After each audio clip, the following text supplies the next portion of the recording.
একটা কথা না আমরা যেন চিরকাল মাথায় রাখি, তা হলো তিনি কিন্তু সদা সর্বদাই আমার সাথে থাকেন। জীবনে এমন একটা মুহূর্ত নেই যে তিনি আমার সাথে নেই। কিন্তু এমন হয়তো অনেক মুহূর্তই আছে যেখানে আমি হয়তো তাকে সেই জায়গায় মনে করতে পারিনি, তাকে হয়তো সবসময় নিজের খেয়ালে রাখতে পারিনি নিজের মনের মধ্যে। এই কারণে কথাটা বললাম। পরম পূজ্যপাত শ্রী আচার্যদেব একটা কথা বললেন, তা হলো এক একটি মেয়ে, সে কোটায় আগে পড়তো। এবারে কোটাতে গিয়ে তার পড়াশোনা যে আর কি প্রায় যেতে আস মানে যেতে আর কি একটা দিন কাছাকাছি লেগে যেত, 24 ঘন্টার কাছাকাছি। এবারে সে পরম পূজ্যপাত শ্রী আচার্যদেবের কাছে জানায়, তার জীবনের প্রত্যেকটা গল্পই সে তখন একদম উজাড় করে বলে দেয়। তখন দাদা তার সব কিছু তাকে বলে, তাকে বুঝিয়ে সব কিছু করে তার জীবনের গল্পটাকে এমনই পাল্টান, এমনই তৈরি করে দেন, সে এখন যেখানে গিয়ে পড়ছে সেখানে তাকে এখান থেকে যেতে সময় লাগে 5 থেকে 6 ঘন্টা তাকে যেতে সময় লাগে। ঘটনাটা গতকালই সন্ধ্যার সময়।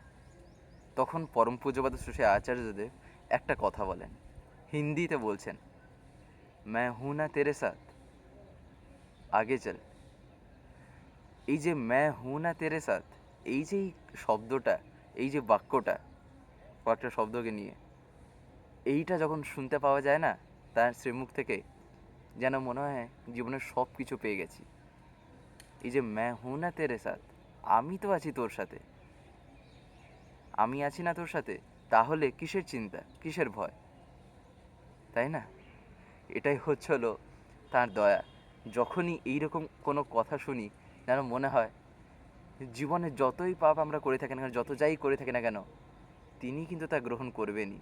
একদিন দাদা বলছেন যে বাস্তবে পুরুষোত্তম যখন এসছেন, নীলকণ্ঠ যিনি, তিনি এমনই নীল, অর্থাৎ এমনই বিষকে তিনি ধারণ করে নিতে পারেন যেখানে আর কেউ তা কিন্তু করতে পারে না। এটাই হচ্ছিল তার দয়া। তাই যেমন একটা শয়তান, আজকেই যেমন এই কথাটা দাদা বলছিলেন, একটা শয়তান, তার যেমন একটা ভবিষ্যতে একটা গল্প তৈরি হবার সম্ভাবনা থাকে কি না, সে শয়তান থেকে একটা সাধুতে পরিণত হবে। ঠিক তেমনই যাকে আমি বলছি একটা সাধু, তার একটা অতীত জীবনের গল্প থাকবে, সে সেখান থেকে কিভাবে সাধু হয়েছে, তাই না? তাই এই সব কিছুর মধ্যেই একটা কি হয় না, জীবনে একটা বলতে পারেন ফুলফিলমেন্টের যে একটা গল্প হচ্ছে, এইটা কি না একটা পরিবর্তনের গল্প। তাই এই সব কিছুতে তখন কি হয় না, একটা এই যে দয়া, একটা এই যে ব্লেসিংস, ওইটা যে পাওয়া যায়, সেইটাই হলো ফিল করার যে তিনি আছেন আমার সাথে, যার ফলে শয়তান থেকেও একটা সাধু হয়ে যেতে পারছে একজন। আর এই যে এটা যেমন একটা ভবিষ্যতের গল্প রচনা করবে সে, আর একটা সাধু যে হয়ে গেছে অলরেডি, তার কাছ থেকে শুনতে পাওয়া যায় তার আগেকার জীবন কেমন ছিল, তাই না? যাই হোক, পরমপিতা রাঙা রাতুল চরণে আমি আপনাদের প্রত্যেকের জন্যই সুস্থ স্বাস্থ্য সুদীর্ঘ ইষ্ট জীবন প্রার্থনা করে আজকের এই আলোচনাটি এখানেই শেষ করছি। জয় গুরু।